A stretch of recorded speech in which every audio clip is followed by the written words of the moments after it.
Ada 1, 2, 3 tuh ada ya. Iya. 4. Makanya saya tadi aduh tapi sopo pasiennya ya. Dilalah ini. Kalau ada cowoknya enak, cowoknya tak suruh glundung-glundung, tidur situ itu enak, tak pegang-pegang. Soalnya enak. kan ada beberapa bapak yang kayak cowok nge-gym gitu kan, kanan sama kirinya itu beda. Itu beda, makanya kan ekstremitas. Saya bilang nge-gym itu kan karena activity, exercise dan sebagainya, itu beda juga.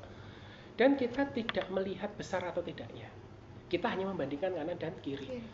Pak, kalau kita melihat besarnya, ya saya nge-gym itu saya normal, ya aku udah normal ya. Iya, kakak kiri akan ada ini kan ya. Terus yang kurus gak normal. Gila kurus apa? Kita sama-sama.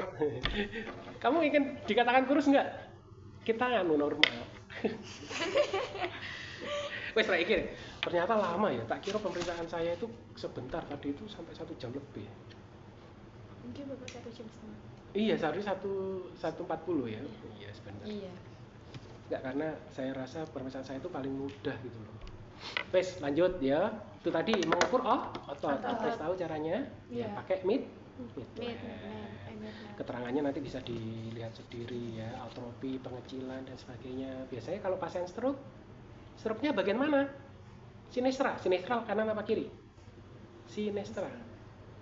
Kiri. Nanti sambil ini pelajari ya. Destra, sinestra. Oke. CVE di mana? Di sinestra. Ya, ekstremitas atas sinestra.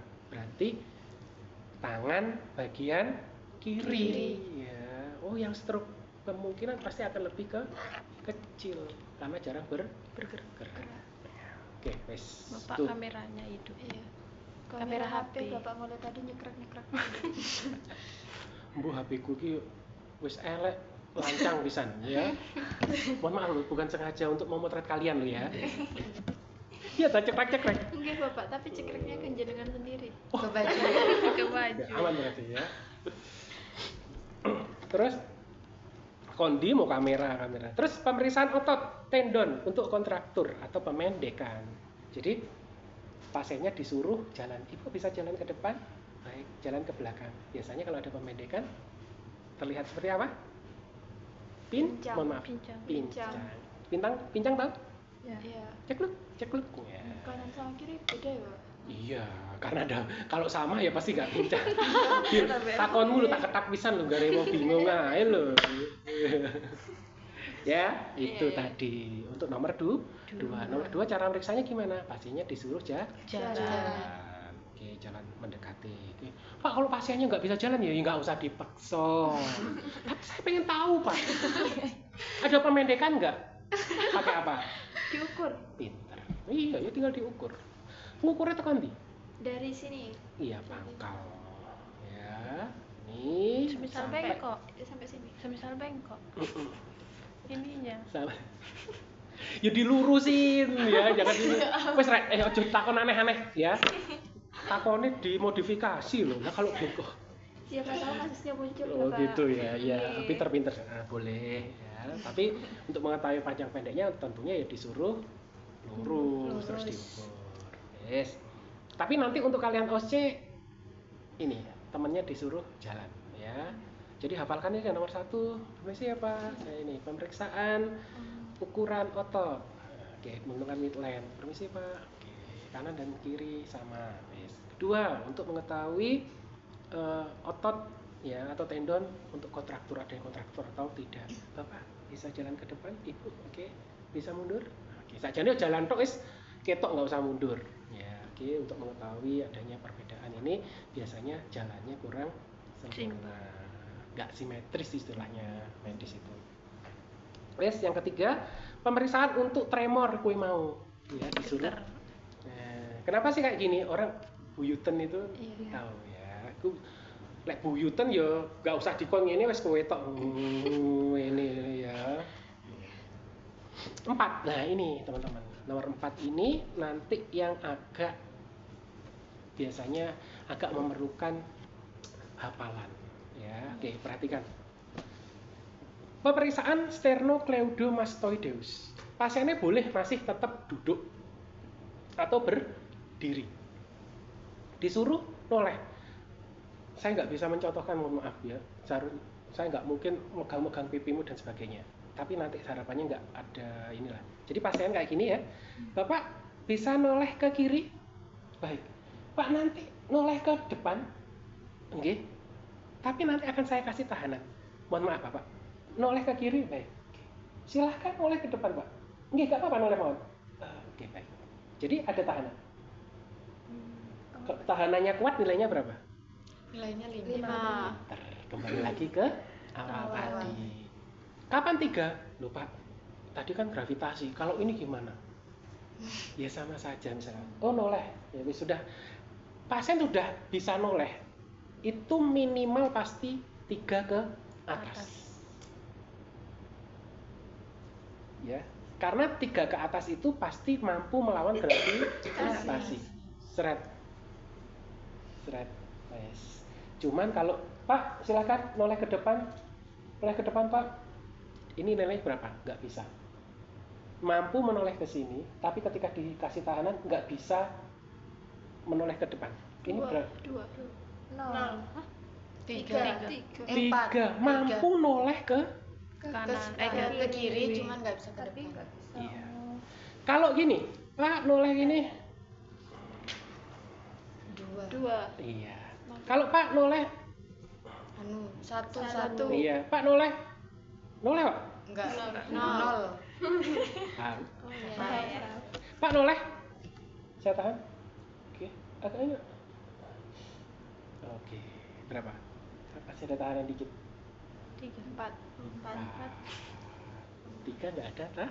Nggak ada tahan. Bisa noleh. Tapi nggak Tapi bisa ke depan. Yes. Ya. Jadi fungsinya saya mengajarkan ke depan karena kekuatan otot itu yaitu tadi untuk mengukur itu tadi.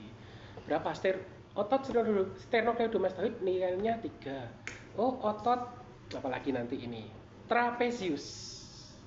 Trapezius itu pasiennya, Pak, ikutin saya, angkat, Pak. Bahunya diangkat. Oke. Bahunya diangkat. Oke, baik. Saya kasih tahanan. Diangkat, Pak. Yes.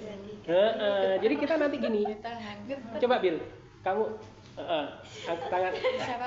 Belum aku, tapi geter. Belum aku sentuh dia gini. Ada yang geli ya. Mungkin disuruh Bil aja geli, apalagi saya sentuh. Cekik aja. Iya gitu ya. Ini cuma ditaruh apa ditahan? Ya ditahan dong. Dicekik. Oh iya. Jangan dicekik. Kan untuk mengetahui kekuatan otot guys. Oh, iya. Kalau misalkan hanya ditaruh ngapain? Ya pasti bisa. Ya jangan gitu juga kan. Ya, jangan. Nanti gini kok. Pes. Trapesius. Oke gitu ya. Jadi untuk trapesius kita suruh angkat Bahu. pasien masih kondisi berdiri atau mungkin duduk. Terus habis itu deltoid.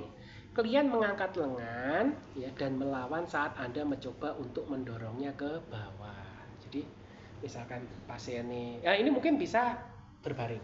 Jadi seret tapi Ditahan. Pak, angkat tangannya. Oke, saya tahan ya. Coba ditahan Pak. Oh yes. Yang kiri gantian ya, karena ekstremitas ada kanan dan Kiri. Wes, begitu juga yang bawah ya. Oke. Jadi diangkat. Duh. Paham? Sing bingung iku nanti. Deltoid itu sing piye? Makanya harus praktis. Nanti di kosan barengan itu apa jenenge? Nyoba ya, satu-satu. Deltoid. Habis itu bicep. Kalian merentangkan setiap lengan sepenuhnya ya. Dan mencoba untuk menentukan saat Anda mencoba untuk menahan. Oke, ini sebaliknya. Ya, ini ya. Disuruh ngene, ya padha ae ngene. Misalkan ngene sama. Ini tadi kan gini ya. Iya. Oke. Ini sudah gini, kebalikannya, Rek. Disuruh turun, tapi tahanannya dari sini. Pak, turunin. Oh. Kalau tadi yang apa jenenge deltoid, ini kan gini. Suruh ngangkat, ditahan. Nah, ini diangkat suruh Suruh ke Tekan. bawah. kalau di ini tadi ekstensi, ini suruh fleksi. Fleksi. Ini hampir sama kayak room, tapi bedanya kalau room itu kan untuk mengetahui rentang gerak, ya. tapi kita untuk lebih ke kekuatan Otot. Gerakannya aja yang ada sama, tapi banyakkan room. Ya, wis. Deltoid, bicep, sekarang tricep. Kalian melenturkan setiap lengan dan kemudian mencoba untuk memperpanjangnya melawan usahamu untuk dapat keadaan fleksi ya. Jadi ini tadi gini ya, pasien disuruh sini, ini tadi kan gini, ini sekarang gantian. Oh, dari gini. Fleksi itu kan gini toh, Rek. Jadi ketika mau fleksi itu mbok tahan, berarti gimana? Nanti pasien disuruh sini. Gini. Ya, oke, ditahan. Oh, jadi. Yes. Sudah. Jadi ya. Cuman ini kok yang ini nggak ada ya. Ya sini aja wes ya. Tricep itu pokoknya suruh gini dulu, terus ditahan dari jadi sisuh ngerapet nih, tapi Ditahan. Yes. Sudah. Terus otot pergelangan tangan. Ya, pasien disuruh megar. Jadi nanti permisi Pak, nanti giniin ya Pak ya. Oke. Saya ini silahkan. Oh iya. Oke. Iya, terus Pak. Oke. Iya Pak. Di Pak. Berapa nilainya? Kok nggak bisa? Coba kalau nggak ada. Oh, bisa. Coba Pak. Nggak bisa. Nilainya berapa? 3. Paham berarti ya? Iya, 5. Terus Pak genggam dari saya. Nilainya berapa? Nilainya 5. 5. Ya, wis. Ya, sampai kalau perawatnya sampai tangannya patah, nilainya berapa? 10. Nggak ada. Mau dibilang nilainya paling besar 5 kok 10 itu loh. Sampai patah. Ya, gue sampai patah, gue sampai bengkong ya tetap 5 sebagai 5. Ada. Kuat. Yes, ya. Itu tadi pergelangan tangan, kekuatan genggaman itu tadi ya. Jadi suruh genggam. Otot pinggul lah iki. Ketika sudah mengukur ini, pasiennya disuruh berbaring. Roto angel ya. Berbaring. Bayangin berbaring bisa ya? Berbaring, orang berbaring. Iya. Wes. Kita ngomong pinggul lagi, Rek. Mohon maaf ya. Lah, otot pinggul itu kalian terlentang, kedua kaki diperpanjang. Wet, ya. Kalian mengangkat satu kaki pada satu waktu, Anda mencoba menahannya. Ya. Bisa bayangin ya? Iya, Bapak. Ditahan. Kayak kui mau? Iya. Tangan? Ya. Cuman itu yang ini. Iki bedanya sikil. Pinter. Ya. Abduksi, ya, pinggul. Kalian terlentang, kedua kaki diperpanjang, letakkan tangan Anda di samping. Iki lek misalkan sikil rek, des. Abduksi. Jadi gerakannya itu gini. Tapi kita nahannya gini. Jadi pasiennya Pak ini kita tahan. Pak, yang tadi itu ditahan juga nggak? Iya dong, ditahan juga dong.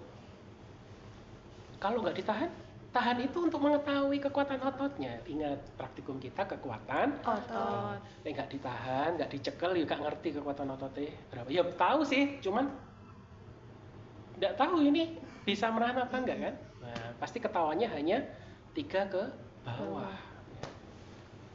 Wes, lagi sebaliknya. Ini up, ini up track. Jadi kalau up tadi gini kan, lah ketika up ini dari sini mau gini Ditahan. ditahan. Tadi up, sekarang up. Up. Nanti kalau belajar room lebih ini, kemarin kayak gini. Karena room lebih banyak lagi itu nanti. Room sama siapa? Room. Kok enak ya ki kursi? Aduh. Ini buat ngaji enak. Sampai sampai tidur. Pakai ini. Lesehan dulu ya. Prodi buat lesehan. Jadi anak mahasiswa konsul itu teko pintu itu apa jenenge berangkang. Nuwun sewu Bapak. Nggih, monggo. Rene lho. Aneh-aneh. Wes ya, abduksi. Ada yang ditanyakan dari sini. Kok lucu ae. Tiba-tiba nunggu cepet selesai terus pulang. Enggak, Bapak. Enggak ya. Paha belakang. Ya, kliennya terentang, kedua lututnya bengkok. Ya, jadi ditarik. Jadi apa jenenge? Iku paha belakang. Jadi pasien kan turu ya. Iki nih gini. Iki dicekeli. Ditarik tapi dia iso. Jadi nanti pasien itu kondisi. Kan nggak bisa bayangin ya. Kamu kan perawatnya ya. Megangin kaki saya. Ditarik gini loh, seret. Jadi iki bengkok berusaha diluruskan sama perawat. Oh iya. Pasien nih nahan. Oh iya. Yes, ya. Ini yang terasa memang di bagian pantat. Nanti wis silahkan ojo saiki. Iya aja ya. Terus quadricep podo. Ya. Quadricep ini klien terentang, lutut sebagian diperpanjang ya. Oke, menolak pada saat jadi kalau mau ikuti ditarik. Kayak ini kan. Iya. Ini ya. Iki sebaliknya. Didorong. Iya, jadi pasiennya gerakannya gini, set, kebalikannya. Perawatnya Nahan. bisa bayangin. Bisa. Pak, tanya lagi, yang tadi itu apa? Yang barusan tadi itu quadricep. quadricep. Yang tadi? Quadricep itu tadi paha belakang. Yang tadi paha belakang ditarik. Jadi paha belakang itu kayak gini, pasien narik. Jadi posisi pasiennya gini, paha belakang. Kalau quadricep, Namanya apa, Pak? quadricep, paha belakang aja di sini. Oh, paha belakang.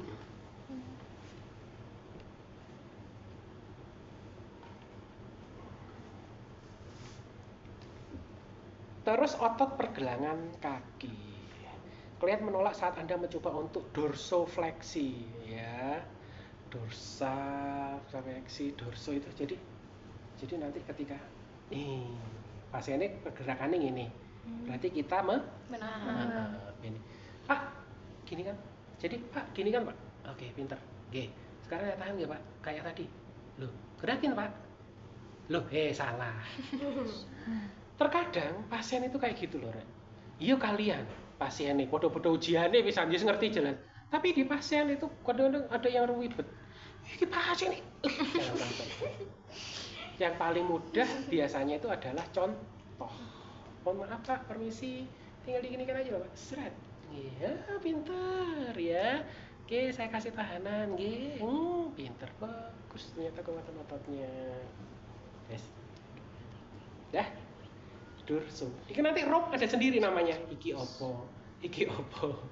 Terus ini apa? Pakai wes ya. Kekuatan otot cuman itu aja. Wes. Ada yang ditanyakan dari sini? Nah, inilah bagian yang sulit. Ya, kalau yang lain mudah saya rasa.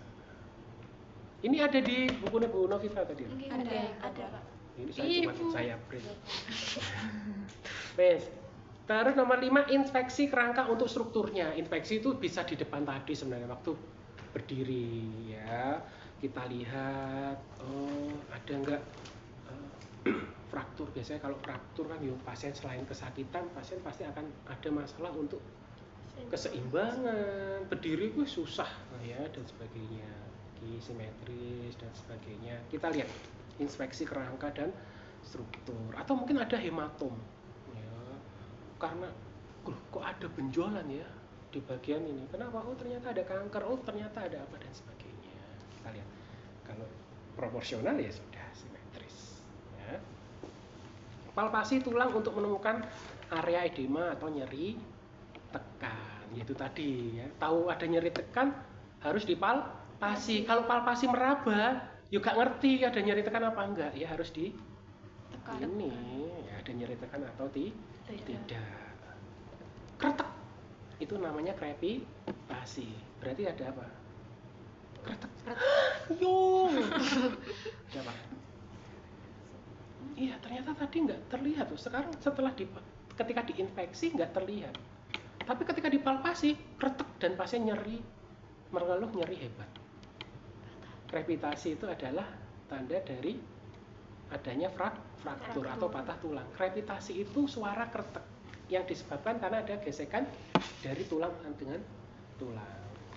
Ya, krepitasi.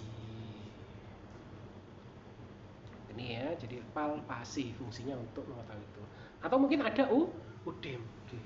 Jadi udem itu biasanya pada ekstremitas bagian perifer ujung ya, biasanya di sini Rek. Nah, kali ini enggak ada ya, biasanya belenduk terus di itu ya. Itu udem. Bendole itu karena adanya cairan itu namanya udem. Kayak kakinya orang hamil. Diabetes.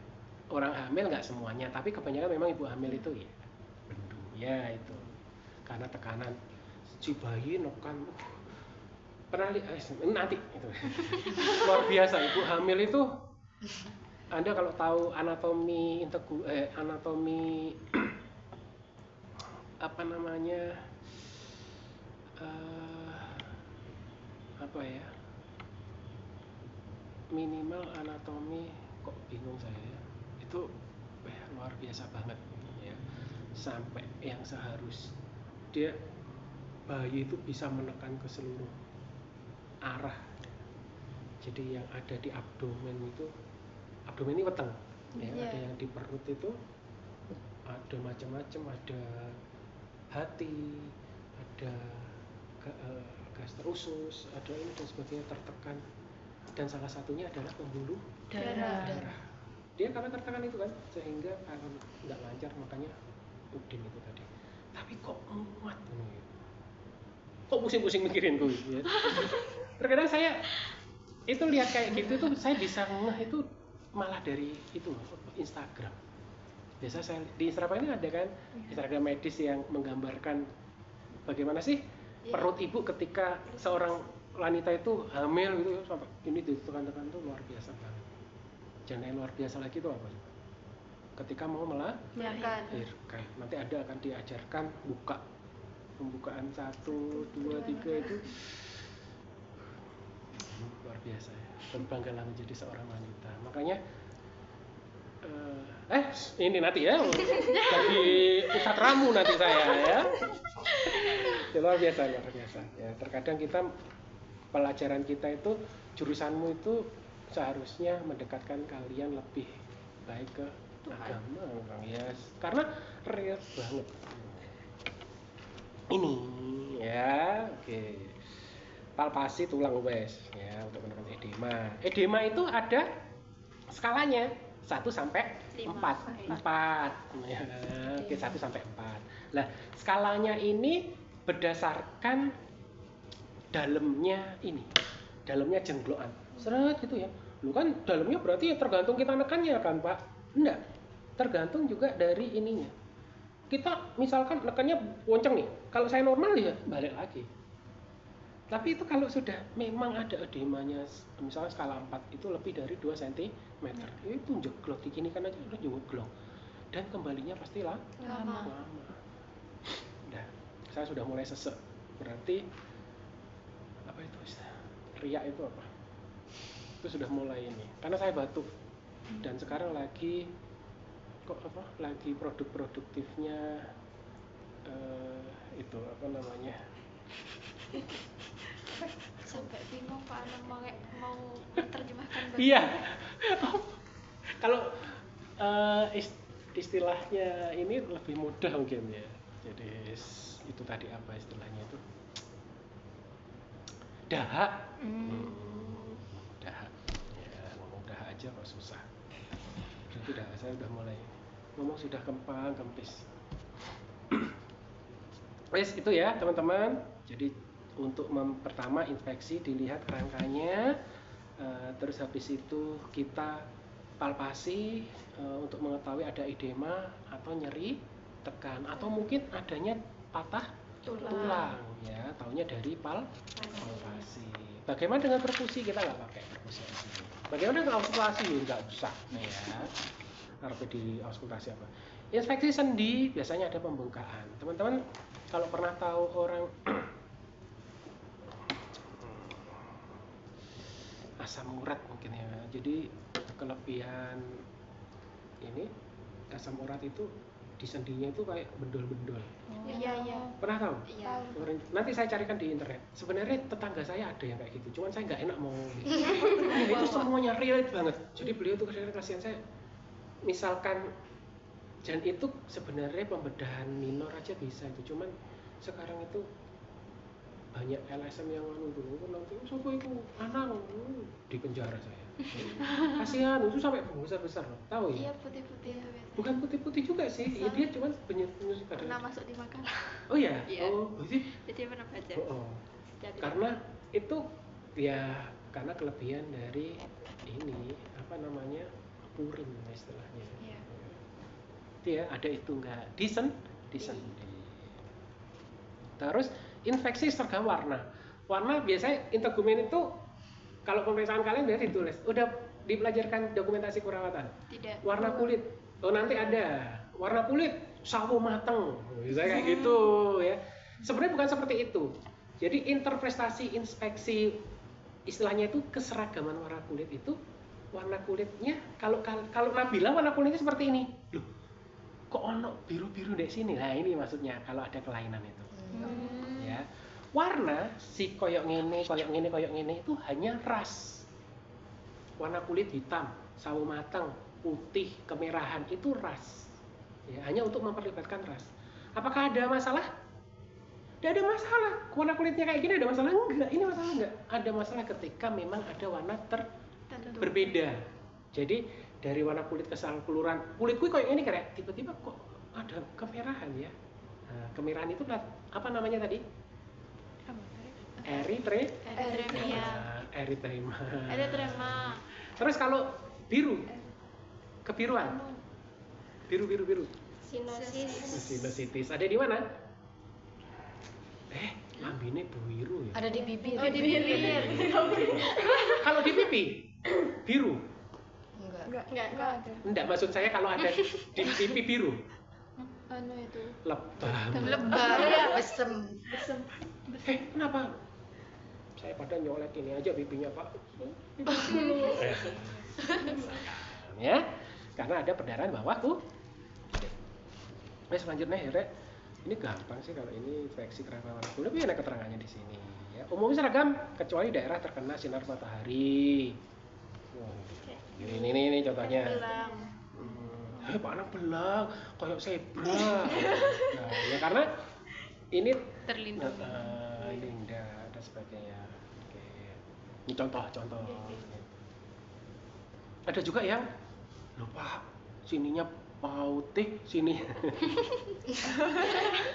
Nah itu kan, itu bukan karena sinar matahari. Ada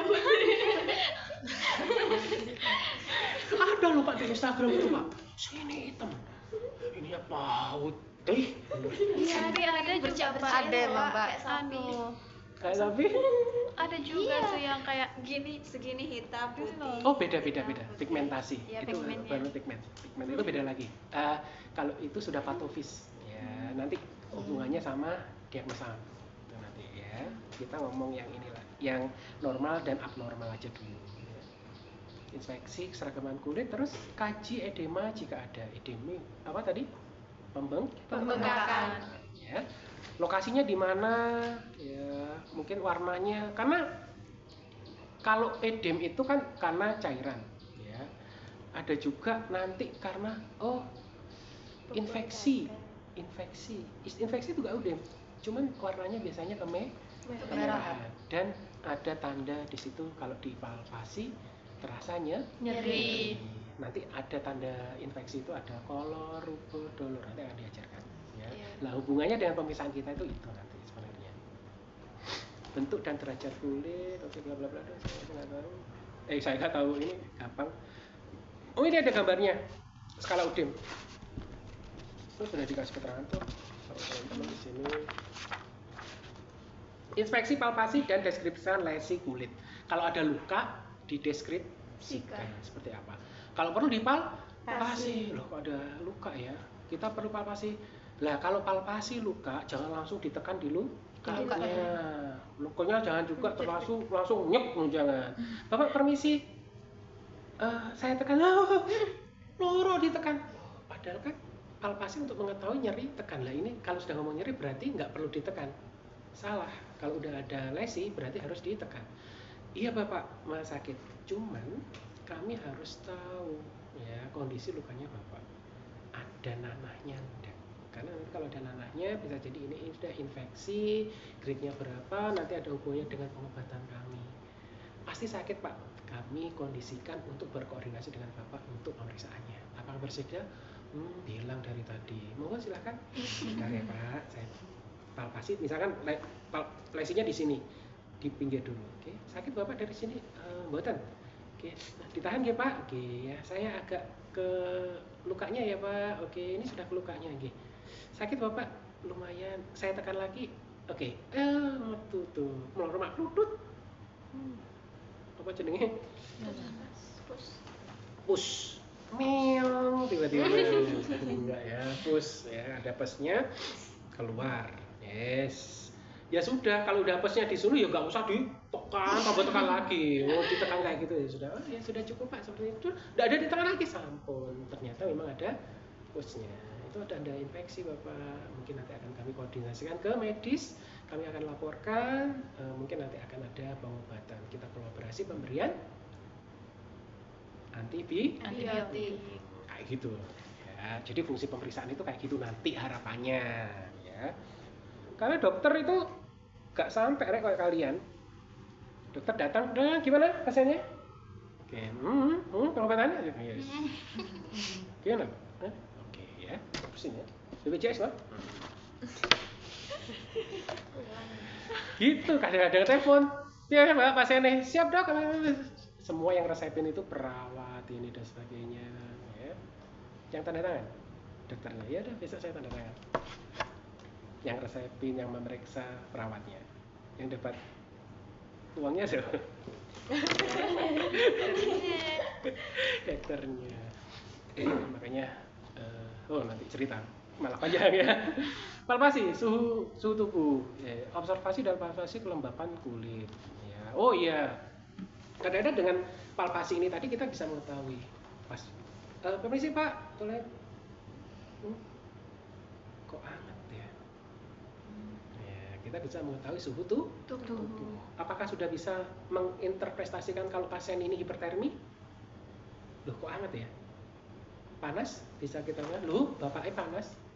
Kita bisa menyimpulkan seperti itu? Belum. Harus ada pemeriksaan apa? Suhu Tubuh. Pakai apa? Termometer. Ya, jadi ini hanya untuk menginterpretasikan, oh suhunya panas, hangat, oh dingin, hari ini adem, oh ini mau nunggu adem aku deg-degan. Makanya ada istilahnya panas dingin dan itu rasional. Ya, nanti kalian ada praktek injeksi, ada yang dingin, itu nanti pasti. Saya pun juga seperti itu. Ya dulu itu pertama, kalau saya itu bukan disuntiknya takutnya, saya takut nyuntik. Jadi ketika disuntik itu teman-teman saya nyuntik saya. Pas mau nyuntik saya keringat dingin. Ternyata saya nggak tega. Sama Bu Wayan dulu itu sampai ingat saya. Nang, ini kowe iki disuntik gelap nyuntik gak iso kok. Aneh ra ndi cah Banyuwangi gitu. Saya nggak tega ya. Ya apa ora lulus kowe suntik. Yang saya suntik namanya Didik, anak genteng, sampai ingat saya. Dan nggak tahu, inilah proses. Suatu saat bisa Anda, ya prosesmu ketika Anda, aku pernah sampai pingsan. Itu nanti akan Anda ceritakan ke, mungkin artikan.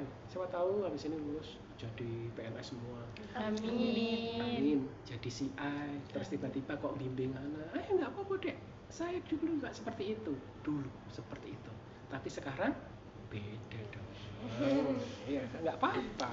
Semua ada prosesnya kok. Nikmatin aja sudah. Makanya ketika Anda lihat darah nanti pingsan, nikmatin aja. Ya, nangis ketika disuntik, nikmatin ngotreyo loro. Sakjane ya nggak pati loro rek. Ya. Cuman gara-gara iya, sudah cemas dan sebagainya. Iya sakit aja nih jarum dimasukin ke gue, nggak sakit gimana? Bohong. Cuman ya nggak terlalu. Nikmatin aja nanti. Ya. Yes, palpasi suhu kulit, bandingkan kedua kaki, tangan dengan menggunakan punggung jari-jarimu tuh ya, maksudnya kan gini. Biasanya kita kalau tahu ya, kenapa kok punggung jari? Karena biasanya lebih sensitif. Nah itu aja sudah. Catat ini, catat tegur kulit ya. Kalau tugor itu biasanya untuk mengetahui elastisitas kulitnya. Biasanya pada pasien kekurangan cairan.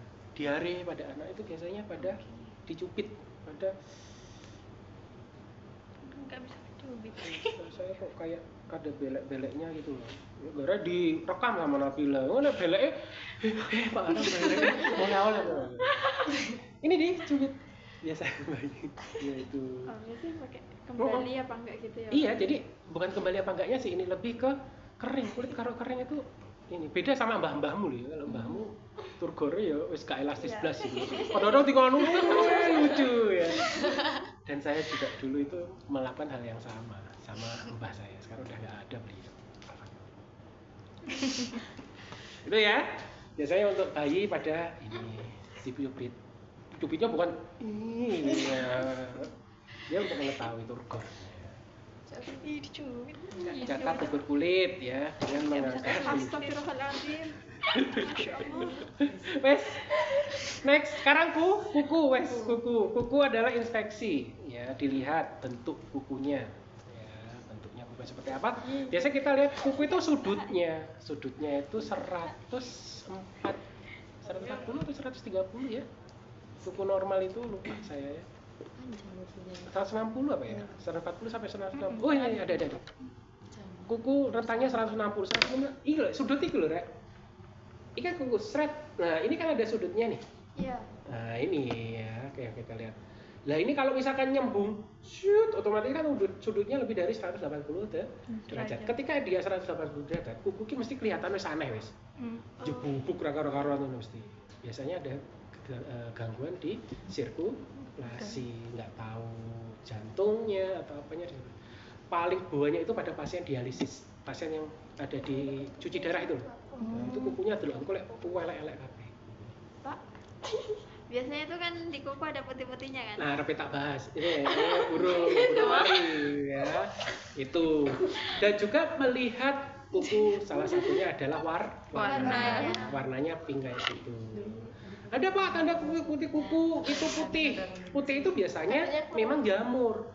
Tapi kalau jamur itu beda ya. Ketika dikerik ini. Tapi ini putih-putih. Kenapa kok bisa putih gitu Pak? Ketimpa apa gitu ya, beda lagi. Biasanya dulu itu kita mainan celontik-celontikan. Putih apa ya? Itu normal ya. Tapi itu memang tanda untuk adanya jamur itu ya, tanda pasien HIV. Bukan berarti Anda HIV. Kan jamur. Belum tentu jamuran juga. Terus ada apa lagi? Adanya edema pada lapisan kulit bagian luar, namanya apa? Epidermis.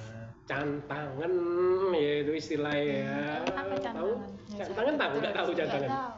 Cantangan itu infeksi Oh, pada pinggir-pinggir. epidermis dan sebagainya karena kuku itu masuk ke dalam kulit. Kebanyakan Sudah di infeksi. kaki. Hah? Kebanyakan biasanya di jempol kaki. Iya, di jempol kaki. Bagi yang sering main ke sungai pasti gitu. Enggak pasti. Enggak mesti loh ya. Di rumahku nggak ada sungai ya. Nggak ada sungai, laut. Sorry. Enggak cantangan lagi, kukunya lepas. Laut sama lumpur. Itu sih ya. Ini terus tapi kalau HIV ini paling mudah ya. Loh kok jamur itu kelihatan nggak putih. Putihmu kan ya gur putih terus gilap. Kalau jamur itu kayak dia timbul dulu Rek. Itu dikrik hilang ya. Terus nanti timbul lagi jenenge jamur. Oh, kayak digini itu anu ya Pak? Hilang. Iya, kelihatan banget kok Rek. Kalian tes ini jamur. Terus disuruh buka mulutnya. Itu pasti kandidiasis. Jamur itu ada di mana-mana itu sudah. Tanda dari HIV AIDS. Tapi ya yang menentukan HIV atau enggaknya ya harus pemeriksaan laboratorium. Iya.